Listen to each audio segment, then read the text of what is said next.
Bonjour, bienvenue sur cette diffusion. Mon nom est Béatrice Mar, je suis auteur, compositeur, interprète à succès parce que tout simplement il y a des gens qui écoutent ma musique, même s'il n'y a pas beaucoup de personnes, mais il y a des gens qui écoutent ma musique. Donc voilà, je suis contente. Alors, je suis pas sûre du titre. Déjà, j'avais dit dans ma version anglaise que j'allais pas faire une version française, mais là, voilà, je suis partie.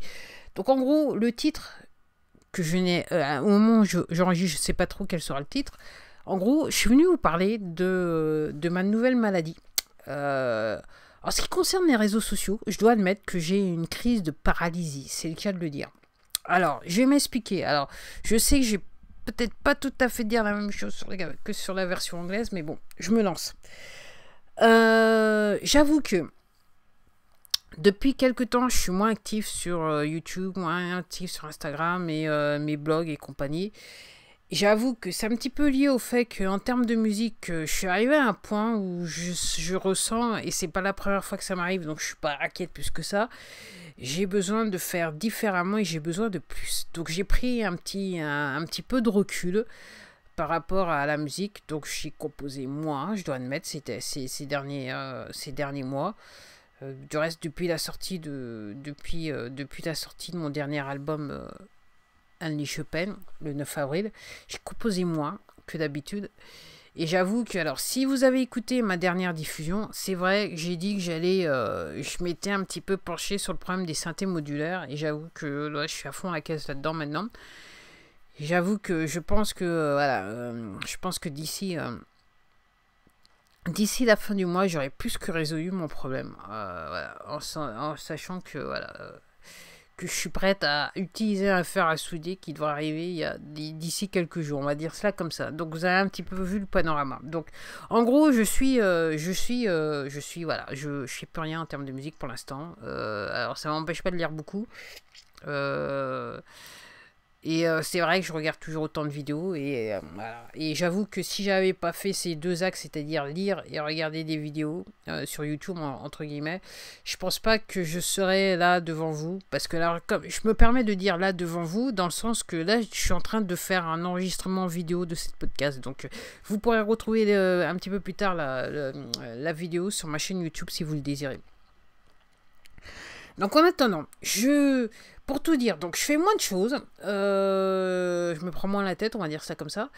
Et alors sur ma chaîne YouTube, donc j'ai deux chaînes YouTube, une où je vous parle c'est une chaîne en français où je parle de nutrition, d'exercice et mes programmes de dos, et l'autre c'est une chaîne qui est consacrée à la musique qui s'appelle Béatrice Mars en deux mots, tout court. Donc je dois admettre que là où j'ai mis le plus de vidéos en ligne, c'est sur ma chaîne The Bee Switch, la chaîne française. Et j'avoue, j'ai une surprise. C'est-à-dire que ça fait quasiment, ça fait un bout de temps que je mets quasiment plus de vidéos en ligne. Je crois qu'en un mois, j'ai dû mettre 2 vidéos en ligne ou 2 mois, 2 vidéos en ligne, c'est le cas de le dire. Et curieusement, j'ai plus d'abonnés. Là, je crois que sur une période, je crois que j'ai eu le plus grand nombre d'abonnés. Alors, je suis obligé de dire, c'est vrai, probablement, j'ai cru comprendre en regardant les vidéos que YouTube a des algorithmes et en fait l'objet de ces algorithmes c'est de favoriser les petites chaînes, donc pousser à mettre en avant les petites chaînes. Donc je dois admettre que ça semble marcher parce que comme je dis depuis un mois, 2 mois là, j'ai des abonnés qui arrivent et j'ai pas mis de vidéo en ligne et j'ai pas d'interaction. Et pour tout dire, à ce jour, c'est une chaîne qui date de 2006. J'ai réellement commencé à faire de la vidéo depuis 2015 sur cette chaîne et au moment où je parle, je crois que j'ai 143 abonnés, c'est le cas de le dire. Donc c'est pas beaucoup. Et sur ma chaîne Béatrice Mars, j'ai juste 3 abonnés, donc j'ai quasiment personne. Mais je me demande si le fait de ne pas avoir des abonnés, parce que sur ma chaîne en français, je vais pas cacher le fait que je cache pas le fait que je fais aussi de la musique.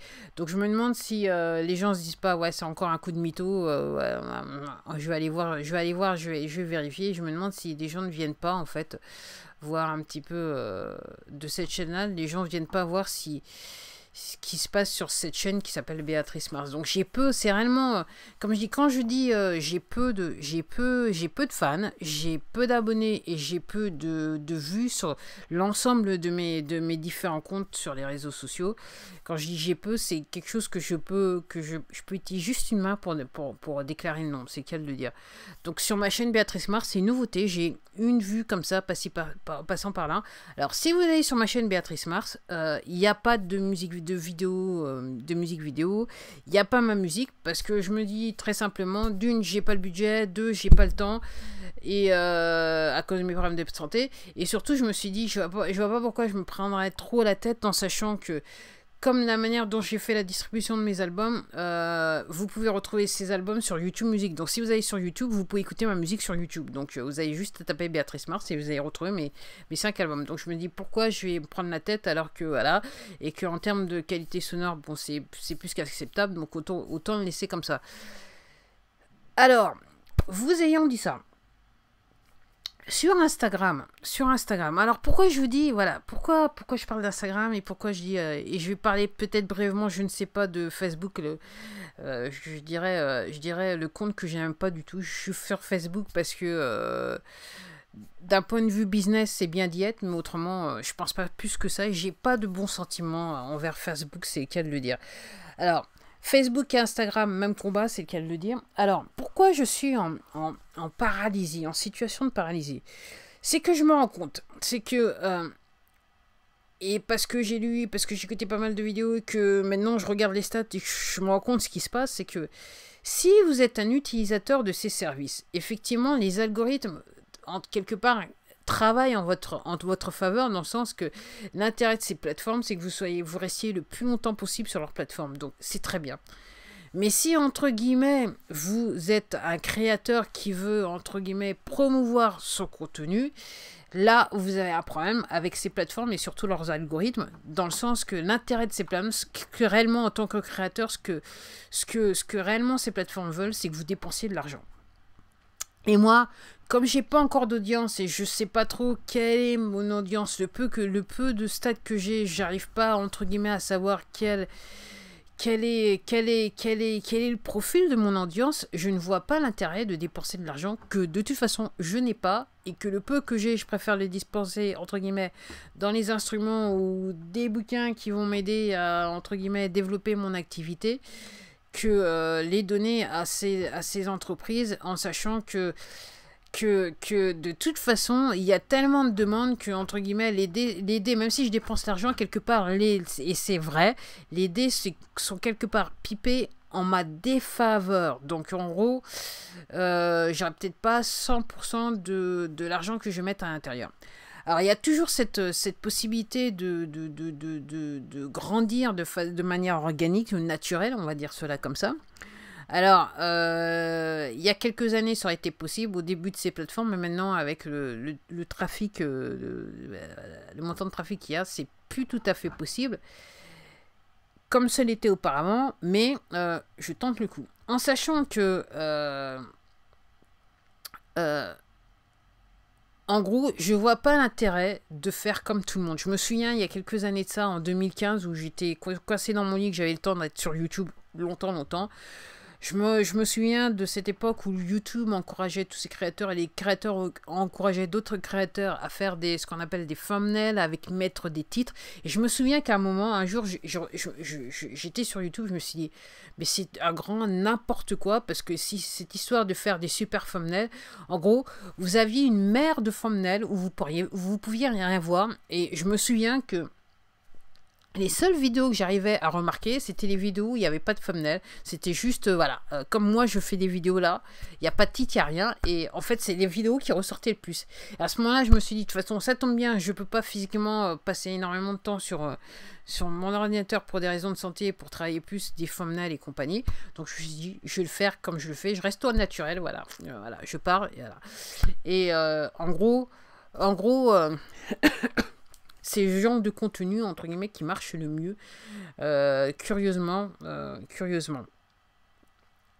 Donc oui, voilà, maintenant je suis en état de paralysie parce que je comprends comment ces plateformes fonctionnent, je vois moi où je veux amener entre guillemets mes activités, parce que là je suis obligé de dire j'ai plusieurs activités avec ces différentes plateformes, et c'est vrai que je me dis voilà, donc j'en suis arrivé à un point où je mets moins de contenu en ligne, j'ai plus d'interaction. Alors que quand je mettais beaucoup de contenu en ligne, j'avais peu d'interaction. Là, maintenant, je mets moins de contenu en ligne et j'ai plus de personnes qui viennent. Même si, encore une fois, c'est le nombre, si on doit compter par jour et voir quelques fois par semaine, probablement sur Béatrice Mars, on est sur... je peux utiliser une main pour pouvoir compter. Après, sur d'autres, effectivement, c'est peut-être un petit peu mes deux mains, mais bon...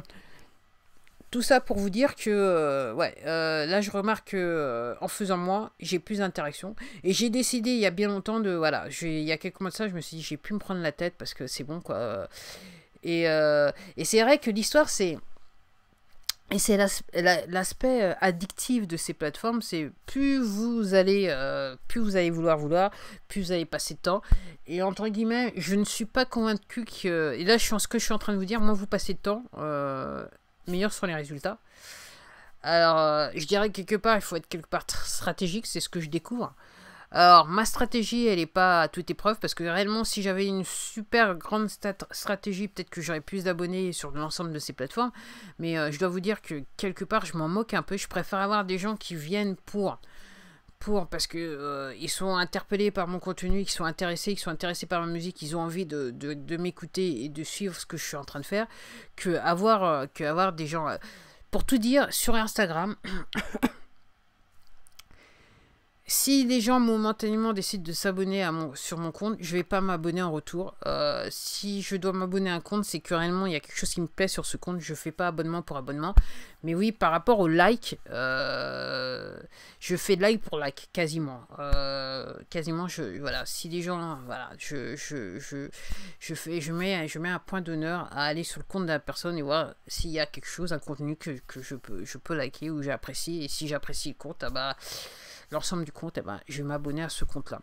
Donc oui, c'est assez curieux, mais là, comme je dis, pourquoi je souffre de paralysie, parce que, entre guillemets, ils font tellement de trucs, ces plateformes font tellement de trucs pour favoriser, entre guillemets, leur chiffre d'affaires, que, en ce qui me concerne, moi, j'en suis à un point où je me dis, à quoi bon? Parce que les résultats sont... comparé à quand ces plateformes ont été créées, les résultats sont pas aussi significatifs que ça à mon niveau. Et c'est vrai que j'ai tendance à penser que il faut vraiment dépenser des milliers d'euros, voilà, pour pouvoir atteindre un objectif, je dirais, colossal. Et entre guillemets, c'est pas mon plan, quoi. Et c'est pas, entre guillemets, c'est pas ma philosophie, puisque ça, dans le sens que, voilà, je fais du contenu pour partager ce que je pense ou ma musique dans les termes. Et entre guillemets, mon ego n'est pas surdimensionné, c'est le cas de le dire. Donc, il arrivera ce qu'il arrivera. Après, comme je dis, je suis toujours sur la base que 1, c'est mieux que 0. Moi, je suis toujours étonné de voir qu'il y a des gens qui viennent, qui écoutent et qui reviennent pour écouter. Donc, pour moi, c'est déjà, voilà, c'est le plus grand succès que je pourrais avoir. Parce que voilà, je m'étais dit peut-être que ça marchera pas. Bon. Ben voilà, pourquoi je dis, voilà, donc je souffre de paralysie. Et je pense pas que le mal ce mal va venir m'écouter. Si vous voulez aller sur YouTube, regardez la vidéo, voilà, ou abonnez-vous sur YouTube, voilà. Et ben en attendant, vous les fans, si vous êtes venus de très loin et vous êtes venus écouter cette diffusion, je vous remercie beaucoup et je vous remercie beaucoup.